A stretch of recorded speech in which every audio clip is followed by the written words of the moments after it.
Ayahku, demi membuktikan bahwa rubah tidak kalah dari perempuan, diam-diam memelihara seekor rubah betina cantik di kamar samping. Dan setiap malam, dia menyelinap keluar kamar saat ibuku tidur, untuk menghabiskan malam bersama rubah betina itu sebelum pergi. Hal ini terus berlangsung selama setengah tahun, hingga akhirnya rubah betina itu mati karena infeksi rektum. Namun, ayahku tidak menguburnya dengan baik, malah menguliti dan merebus dagingnya untuk dijadikan sup bagi ibuku yang hamil, agar dia berhasil melahirkan kakakku di masa kelaparan. Tapi yang tak disangka oleh seluruh keluarga adalah, kakakku tidak bisa bicara hingga usia 3 tahun, dan setiap hari diam-diam merangkak ke kandang ayam, untuk menggigit mati semua ayam tua di sana. Setelah ayam-ayam di rumah habis dimakannya, dia pergi ke rumah tetangga, mengakibatkan seluruh desa menyebut ibu melahirkan anak aneh. Ayahku mendengar itu dan ingin sekali membunuh kakakku, tapi karena sulit mendapatkan anak lelaki, dia tidak tega. Jadi, kakakku diikat di dalam rumah siang dan malam agar tidak keluar. Namun, keanehan mulai terjadi di rumah. Setiap malam larut, dari kamar kakakku selalu terdengar suara seorang wanita yang berbicara sendiri. Namun, saat ayah dan ibu masuk untuk melihat, mereka hanya melihat kakakku duduk sendirian, dan dia akan menatap mereka sambil tersenyum aneh. Hal ini benar-benar membuat ayah dan ibu ketakutan. Mereka meminta bantuan dari seorang peramal di desa sebelah dan seorang pendeta tahu. Namun, setelah mendengar kondisi kakakku, mereka semua menolak membantu. Akhirnya, tidak tahu harus berbuat apa lagi. Ayah dan ibu mulai kehilangan harapan, dan memutuskan membiarkan kakakku bertahan hidup atau mati di kamar kecilnya. Namun, hal yang tak terduga terjadi. Kakakku tidak hanya tidak mati kelaparan, tetapi malah semakin sehat, dan suara wanita dari kamarnya semakin sering terdengar, bahkan memanggil nama ibuku, dan mengatakan hal-hal seperti mengutuk keturunan ibu. Awalnya, keluarga kami merasa hidup lebih buruk dari kematian karena kakakku. Namun, seiring waktu, ayah dan ibu perlahan terbiasa dengan kehidupan yang tidak normal itu. Mereka hanya berharap kakakku akan tumbuh menjadi orang yang normal. Namun, harapan itu pupus. Ketika kakakku berusia 5 tahun, dia menggigit putus tali pengikatnya dan menghilang di malam hari. Kami mencari di seluruh desa, termasuk gunung di dekatnya, tetapi tidak menemukan jejaknya. Kemudian, keluarga kami meminta bantuan Liu, seorang peramal di desa sebelah, untuk menggunakan metode khusus mencari kakakku. Metode ini adalah teknik unik peramal tradisional pada masa itu. Dengan mengetahui tanggal lahir seseorang, peramal dapat mengetahui keberadaan orang yang hilang, kapan dan ke arah mana dia pergi. Liu si peramal berkata bahwa kakakku keluar rumah pada tengah malam dan berjalan ke arah timur. Berdasarkan petunjuk Liu, ayahku pergi ke hutan 5 li di timur, dan menemukan sebuah kuil tua yang rusak. Pintu kuil terkunci dengan rantai besi berkarat, yang sebesar pergelangan tangan. Semua orang tahu bahwa hutan ini adalah tempat terlarang di daerah tersebut. Sejak lahir, generasi tua telah memperingatkan keras, siapapun yang masuk hutan ini akan mati. Namun, demi mencari kakakku, ayahku melanggar pantangan tanpa ragu, dan dengan keberanian memotong rantai besi kuil tua itu. Di dalam kuil, ayahku benar-benar menemukan tubuh kakakku, di mana di mulutnya ada setumpuk uang kertas ritual, dan wajahnya menunjukkan senyuman yang aneh. Pemandangan ini membuat ayahku sangat terkejut, hingga dia terbaring di rumah sambil meracau selama lebih dari sebulan. Ibuku bahkan mengeluarkan uang untuk menyewa orang guna menyelidiki penyebab kematian kakakku. Hasil penyelidikan segera sampai di telinga mereka. Mereka mengatakan bahwa kakakku sendiri memasukkan uang ritual ke dalam mulutnya, dan berjalan sendiri sejauh 5 li menuju kuil. Namun, tidak ada yang tahu penyebab kematiannya. Setelah menyampaikan hal itu, beberapa warga desa yang ikut menyelidiki langsung mengemas barang-barangnya, dan pergi meninggalkan desa seperti sedang melarikan diri. Siapa yang bisa percaya bahwa anak berusia 2 tahun dapat berjalan sejauh 5 li, dan mati di sebuah kuil tua yang bahkan orang dewasa sulit untuk memasukinya. Kejadian ini segera menyebar di daerah sekitar, dan keluarga kami menjadi bahan pembicaraan yang tak berkesudahan. Bahkan ada yang mengatakan bahwa ibuku membawa aura buruk dan tidak bermoral, dan anak itu adalah hasil hubungan dengan rubah dewa. Namun, masalah ini belum benar-benar selesai. Ayah dan ibuku, yang sudah terbiasa bekerja di gunung hingga malam, setiap kali melewati hutan belakang gunung, mereka bisa mendengar suara kakakku, memanggil mereka dengan pelan dari dalam hutan. Awalnya, mereka mengira itu hanya halusinasi. Namun, seiring waktu, mereka menyadari ada sesuatu yang salah, dan akhirnya tidak berani lagi bekerja di gunung. Mereka juga tidak berani lagi membahas soal memiliki anak. Tidak peduli bagaimana nenek mencoba meyakinkan mereka, ayah dan ibu tetap bersikeras menolak. Melihat situasi seperti itu tidak akan membawa solusi, nenek pergi ke gunung untuk terakhir kalinya, untuk mengunjungi makam kakek yang sudah lama meninggal. Setelah pulang, dia membawa keranjang bambu dan berkeliling desa, mengumpulkan 240 butir telur ayam kampung, untuk meminta bantuan Liu, si peramal dari desa sebelah. Liu si peramal dengan sabar menggulung telur ayam yang diberikan oleh nenek. Namun, putih telur yang dihasilkan tidak hanya keruh, beberapa bahkan berwarna hitam pekat. Situasi ini membuat Liu si peramal sangat terkejut. Dia berkata kepada nenekku, musuh yang kalian buat, aku tidak mampu menghadapinya. Lebih baik kamu jangan datang mencariku lagi. Malam itu, Nenekku bunuh diri dengan menggantung dirinya di pintu kuil tua. Setelah kematian nenek, ayah dan ibu tidak berani lagi tinggal di desa ini. Mereka segera membawa barang-barang dan berangkat menuju luar gunung pada malam hari. Namun, malam itu cuaca tidak bersahabat. Di tengah hutan yang sepi, mereka terjebak hujan deras. Ayahku dan ibu segera mencari gua di gunung untuk berlindung dari hujan. Tak disangka, di dalam gua yang gelap gulita, mereka bertemu dengan seorang wanita cantik luar biasa. Wanita itu seperti bidadari yang turun dari surga, sangat cantik. Namun, setelah mereka sadar, mereka terkejut. Wanita itu sedang hamil besar, dan tubuh bagian bawahnya penuh dengan darah. Selain itu, wanita itu tampak sangat lemah, seolah-olah sedang sekarat. Ibuku langsung panik. Ibu berkata kepada ayah bahwa wanita itu sedang melahirkan, dan memintanya segera pergi untuk memberi ruang. Kemudian, tanpa sempat bertanya dari mana wanita itu berasal, ibu menggunakan semua cara yang ia ketahui untuk membantu persalinan wanita itu. Setelah bekerja keras cukup lama, ibu berhasil menghentikan pendarahannya. Wanita itu, setelah pulih, sangat berterima kasih kepada ibu. Namun yang aneh adalah, ketika ibu merasa bayinya hampir lahir, wanita itu dengan segala cara melarang ibu untuk melihat. Dia mati-matian bersembunyi di sudut gua, menutupi dirinya dengan pakaian. Ibu berpikir mungkin wanita itu merasa malu, jadi tidak memaksanya untuk membantu lebih lanjut. Wanita itu berkata bahwa ia berasal dari Gunung Kinkyu, dan memohon kepada ibu, jika ia tidak selamat dan meninggal, untuk mengantar anaknya kembali ke gunung, dan mencari seseorang bernama Jiu Tianji. Jiu Tianji adalah suaminya. Dia akan sangat berterima kasih kepada ayah dan ibu. Ibu merasa aneh pada saat itu, dan berkata kepada wanita itu, pendarahanmu sudah berhenti, kamu tidak akan mati. Namun wanita itu sepertinya tidak mengerti. Dia terus memohon dengan sangat. Ibu melihat bahwa upaya menenangkannya tidak berhasil, jadi dia mengangguk setuju. Namun, siapa yang menyangka, pada hari ketiga wanita itu menghilang. Ketika mereka memeriksa sudut tempat wanita itu berbaring semalam, mereka menemukan seekor rubah betina yang sudah mati. Di perut rubah itu ada 3 anak rubah kecil yang lemah, merangkak ke sana kemari. Ayah dan ibu hampir mati ketakutan. Melihat pemandangan di depan mata, mereka terpaku cukup lama sebelum tersadar. Ayah dan ibu awalnya berencana segera meninggalkan gua itu. Namun, melihat 3 anak rubah yang lucu, ibu merasa belas kasihan. Akhirnya, ayah dan ibu mengubur rubah betina itu, dan membawa 3 anak rubah itu mencari informasi tentang Gunung Kinkyu. Anehnya, tempat ini yang belum pernah mereka dengar, ternyata juga tidak diketahui oleh kebanyakan orang. Akhirnya, seorang peramal tua di pasar memberikan petunjuk rute ke sana. Setelah 1,5 bulan melewati pegunungan dan hutan, mereka akhirnya membawa 3 anak rubah itu ke dalam wilayah terpencil Gunung Kinkyu. Namun, mereka tidak menemukan ayah dari anak rubah itu. Hanya dalam proses pencarian, saat mereka beristirahat di sebuah gua, mereka tertidur. Saat bangun, 3 anak rubah itu sudah menghilang. Di pintu gua ada sebuah peti berisi emas dan perhiasan serta secarik kertas. Di kertas itu tertulis, "Terima kasih atas kebaikan Anda berdua. Tahun depan, kami pasti akan membalas budi." Mereka adalah orang desa yang lahir dan besar di pedesaan, dan sudah banyak mendengar tentang kejadian aneh di gunung. Mereka percaya harta itu adalah barang dari dunia bawah dan tidak boleh diambil. Jadi mereka menguburnya di dalam gua dan segera melarikan diri dari Gunung Kinkyu. Setelah mengembara untuk waktu yang lama dan mengalami berbagai kesulitan, ayah dan ibu tidak punya pilihan selain kembali ke desa, dan melanjutkan kehidupan yang membosankan. Namun tak disangka, tak lama setelah itu, ibu tanpa sengaja hamil lagi.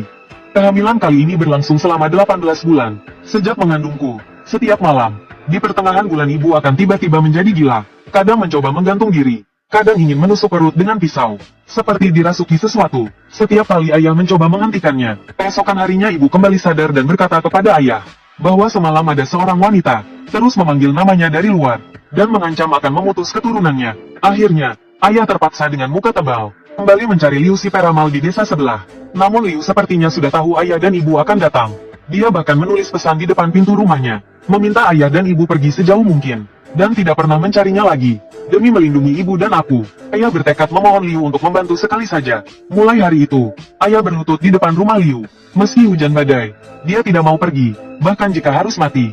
Akhirnya, ayah benar-benar meninggal di depan rumah Liu si peramal. Bahkan ibuku tidak bisa menghentikannya. Ayah hanya memohon kepada Liu si peramal untuk menukar nyawanya demi keselamatan istri dan anaknya. Setelah ayah meninggal, ibu juga kehilangan harapan dalam hidup demi memberikan ayah seorang keturunan. Setelah menguburkan ayah, ibu pergi ke rumah Liu si peramal dan mulai berlutut. Namun saat itu, ibu baru berlutut selama 2 jam. Liu si peramal, seorang pria tua berusia 80, keluar dari rumahnya dengan air mata yang mengalir deras. Dia membantu ibu berdiri dan berkata dengan nada pilu, "Ini benar-benar nasib buruk. Kalian benar-benar ingin membawa seorang tua seperti aku bersama kalian?"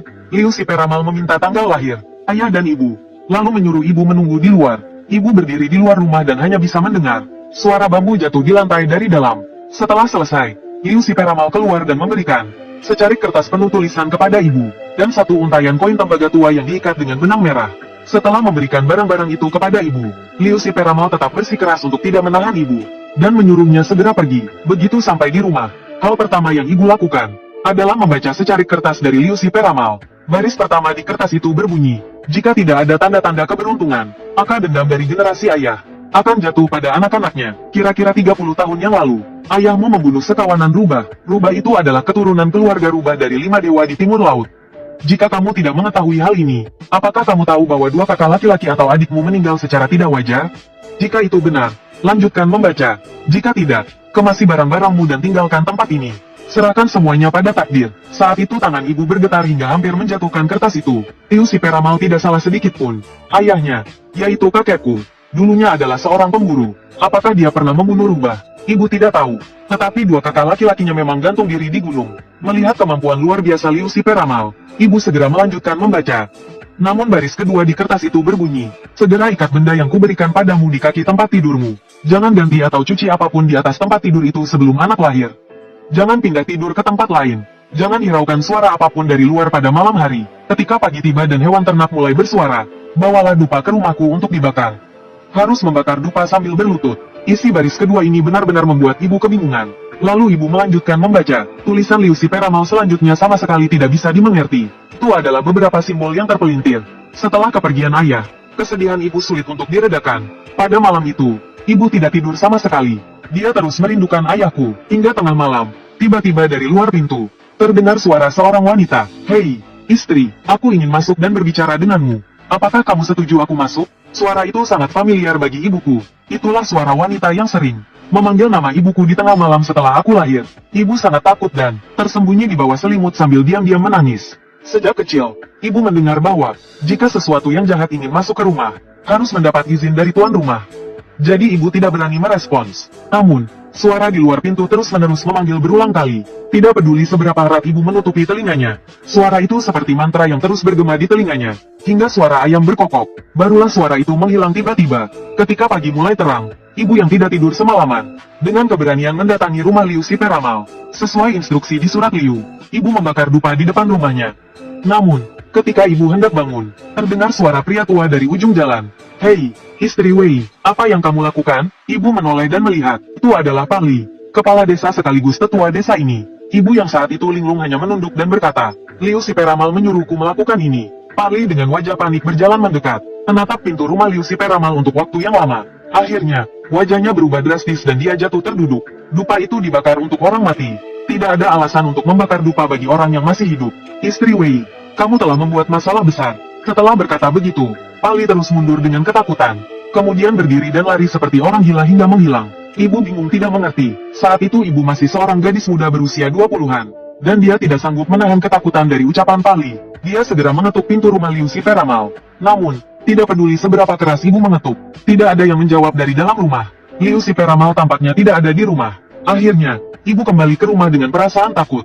Dalam keadaan bingung, ibu tertidur karena kelelahan. Setengah tidur setengah terjaga, ibu mendengar ada orang berbicara di ruang sembahyang.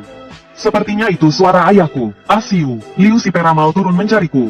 Dia menyuruhku memberitahumu sesuatu. Katanya, ayahmu telah membunuh sekawanan anak rubah iblis. Iblis rubah itu membunuh ayah dan 2 kakak laki-lakimu. Tetapi dendamnya belum selesai dan kini sampai padamu. Dia ingin membuat keluarga Wei tidak memiliki keturunan. Liu si peramal bilang, jika perhitungannya tidak salah, anak yang kamu kandung akan lahir setelah 18 bulan. Tapi dia hanya akan hidup sampai usia 18 tahun. Jika kamu tidak ingin kehilangan anakmu di usia 18 tahun, kamu bisa memilih untuk tidak melahirkannya dan menemaniku. Atau, setelah anak itu berusia 1 bulan, cari 2 ekor hewan jantan. Tutup mata mereka dengan kain merah, dan bawalah mereka ke Gunung Qingqiu untuk menikahkan anak itu denganku. Liu si peramal bilang kamu harus menempatkan hewan dan anak itu bersama-sama. Kamu harus berlutut di depan anak itu dan tidak boleh menoleh. Jika mendengar suara hewan, baru kamu boleh melihat. Pada saat itu, hewan yang sedang memakan itu adalah calon istri anak kita di masa depan. Kamu harus siap mental, apapun itu. Apakah babi hutan, anjing liar, ular, serangga, atau semut. Kamu tidak boleh mengusirnya, bawa dia dan anak itu pulang bersama. Aku sudah memikirkan nama anak itu. Namanya Wei Qing. Kamu tulis semua hal ini di buku catatan. Pada malam ulang tahun anak itu yang ke-18. bawa dia ke kuil tempat kakaknya meninggal. Setan rubah itu memiliki dendam yang mendalam. Dia mungkin akan berusaha mencari kamu. Saat itu, ibu saya terkejut dan membuka matanya. Namun, saat ibu saya terengah-engah dengan keringat membasahi tubuhnya, suara dari ruang pemujaan datang lagi. Suara ayah saya. Oh ya, besok bantu Liu Banxian untuk mengumpulkan jenazah. Kuburkan dia di depan kuil itu. Ingat untuk menulis semuanya di buku catatan. Buat anak itu besar dan buka kuburannya. Pindahkan tulang Liu Banxian ke kuburan desa dan kuburkan kembali di sana. Suara yang jelas itu membuat ibu saya terkejut hingga tubuhnya gemetar. Dia memanggil ayah saya ke arah ruang pemujaan. Lalu dia pingsan dengan lemas. Peristiwa ini sangat mengguncang ibu saya. Ibu saya mengira itu karena terlalu merindukan ayah saya, sehingga pikirannya terganggu. Awalnya dia tidak terlalu memperhatikannya. Namun keesokan harinya, Kepala Li tiba-tiba datang ke rumah kami. Dia memberitahu ibu saya bahwa Liu Banxian telah meninggal. Dia menggantung diri di belakang pintu halaman. Liu Banxian bahkan meninggalkan surat yang mengatakan bahwa urusan setelah kematiannya harus diurus oleh ibu saya. Mendengar kata-kata Kepala Li, ibu saya langsung terjatuh ke lantai. Sejak saat itu, ibu saya seolah-olah menjadi bisu. Dia tidak mengucapkan sepatah kata pun lagi. Setelah pemakaman Liu Banxian, setahun pun berlalu. Selama setahun itu, setiap kali malam tiba, suara wanita itu akan terdengar tepat waktu di luar pintu, memanggil ibu saya. Dia terus bertanya apakah ibu saya mengizinkan dia masuk. Ibu saya tahu itu adalah makhluk jahat yang datang. Tapi Liu Banxian sudah meninggal. Ibu saya tidak tahu bagaimana mengusir makhluk itu. Setiap malam dia harus menanggung ketakutan yang sangat besar. Akhirnya, dia menjadi gila. Meskipun ibu saya menjadi orang gila, meskipun ibu saya sudah gila, dia tidak pernah lupa akan pesan ayah. Meskipun kondisi mentalnya tidak stabil, tetapi dia tidak pernah mengabaikan perawatan untuk anak yang ada di perutnya. Mengalami berbagai kesulitan dan penderitaan. Akhirnya ibu saya melahirkan saya. Pada hari ulang bulan saya, sesuai dengan perintah ayah, ibu saya mencari 2 ekor hewan ternak. Dia membawa saya kembali ke Gunung Qingqiu, ke gua yang dulunya tempat dia tidur bersama ayah. Malam itu, ibu saya menaruh saya dan 2 ayam betina di pintu gua. Dia lalu berlutut di depan kami, menundukkan kepalanya, dan mulai berbicara tanpa arah. Pada pukul 12 malam, tiba-tiba, salah satu ayam betina menjerit dengan suara yang sangat mengerikan. Suaranya memecah kesunyian malam. Ketika ibu saya menoleh untuk melihat, ia melihat seekor anak serigala kecil sedang menggigit leher ayam betina. Anehnya, serigala putih itu tampaknya tidak takut pada ibu saya, juga tidak menunjukkan niat jahat. Seraya mengunyah ternak, ia tampak seperti sedang tersenyum pada ibu saya. Makanan itu tetap dimakannya tanpa rasa takut. Sambil memakan ternak, ia juga menggeser tubuhnya ke arah ibu saya. Tampaknya ia sedang tersenyum pada ibu saya. Ibu saya saat itu langsung paham. Itulah calon menantunya. Kemudian ibu saya menunggu dengan sabar. Setelah anak serigala itu menghabiskan ayam betina pertama, anehnya, ia tidak mengganggu ayam betina kedua. Serigala kecil itu mendekati ibu saya, menjilat tangan ibu saya. Tapi ia tampak sedikit cemas. Serigala kecil itu terus menggoyangkan kepala ke arah bawah gunung, seperti memberi isyarat pada ibu saya untuk segera pergi dan membawa saya pergi. Namun pada saat itu, di tengah kegelapan, tiba-tiba terdengar suara di hutan. Anak serigala putih dengan gigi tajam melindungi ibu saya di depannya. Hanya dalam beberapa detik, sesuatu yang putih muncul dari hutan. Makhluk itu sepertinya memiliki dendam mendalam dengan anak serigala putih. Makhluk itu sepertinya memiliki dendam mendalam dengan anak serigala putih. Begitu bertemu, mereka segera saling menggigit. Ibu saya mengamati mereka cukup lama sebelum menyadari, itu adalah seekor anak rubah putih bersih. Anak rubah itu tidak bisa mengalahkan anak serigala putih. Namun, ia menunjukkan keberanian yang luar biasa. Ia terus menggigit dengan anak serigala putih. Sulit untuk terpisahkan. Ibu saya tertegun melihat pemandangan di depan matanya. Kedua anak hewan kecil itu terlihat sangat lucu. Meskipun mereka terlihat sangat galak. Namun, sikap mereka seolah-olah ingin menggigit mati satu sama lain. Tak lama kemudian, anak rubah mulai tertinggal. Dan situasinya sangat mungkin, anak serigala putih akan menggigitnya sampai mati di sini. Namun, tepat saat anak rubah hampir tidak bisa bergerak lagi, tiba-tiba, dari dalam hutan muncul bayangan putih besar. Itu adalah seekor rubah yang tubuhnya lebih besar dari anjing serigala. Yang membuat orang merinding adalah, mata rubah itu memancarkan cahaya putih. Di belakangnya, ada ekor berbulu lebat. Ekor itu sangat banyak, bahkan tak terhitung berapa banyak jumlahnya. Setelah rubah aneh itu muncul, ia tidak ikut bertarung, hanya duduk di samping dan mengawasi. Serigala putih sangat takut pada rubah aneh ini, seolah-olah ia melihat musuh bebuyutan. Ia menggonggong beberapa kali ke arah ibuku. Suara itu kemudian buru-buru melarikan diri. Setelah serigala putih pergi, rubah kecil yang terluka sangat senang. Ia melompat-lompat mengelilingi rubah putih berbulu banyak itu beberapa kali. Kemudian ia berkeliling di sekitar ibu saya. Akhirnya, dengan cerdas, ia berbaring di samping tempat tidur saya, terus-menerus menggigit selimut saya. Sementara itu, rubah berbulu banyak itu duduk di samping, melihat sebentar lalu diam-diam pergi. Ibu saya awalnya tidak tahu harus berbuat apa dalam situasi ini. Panik. Ia memeluk saya dan berniat untuk segera pergi. Dengan panik, ibu saya memeluk saya dan berniat untuk segera pergi. Namun, begitu dia memeluk saya dan berjalan, rubah kecil itu dengan sadar, mengambil ayam betina yang selamat di tanah. Tar, ia mengikuti ibu saya dari belakang. Akhirnya, ibu saya sepertinya mulai mengerti sesuatu. Dia hanya merasa sedikit, bahwa rubah kecil ini sepertinya adalah salah satu dari 3 rubah yang dibawa pulang oleh ayah dan ibu saya tahun lalu. Lalu, dia memutuskan untuk membawa rubah kecil itu pulang. Sejak rubah kecil masuk ke rumah kami, semuanya mulai berubah. Pada suatu malam, suara wanita itu kembali terdengar, memanggil ibu saya dari luar. Rubah kecil itu tanpa ragu sedikit pun, langsung keluar melalui lubang anjing. Setelah rubah kecil keluar, suara wanita itu tiba-tiba menghilang. Ketika rubah kecil kembali ke dalam rumah, ibu saya melihat mulutnya menggigit seikat bulu berdarah. Namun cerita ini belum selesai. Malam berikutnya, wanita itu datang lagi. Namun kali ini, dia tidak hanya bertanya apakah boleh masuk. Dia juga berteriak dari luar. "Wei, istrinya, ada sesuatu di rumahmu. Buka pintu dan biarkan aku masuk. Aku akan membantumu mengusir benda itu." Namun kali ini, saat rubah kecil mulai menggeram ke arah luar, tiba-tiba terdengar suara laki-laki yang berat dari luar. "Pergi!" Suara itu keras seperti halilintar, seperti teriakan marah dari seorang pria yang penuh keberanian.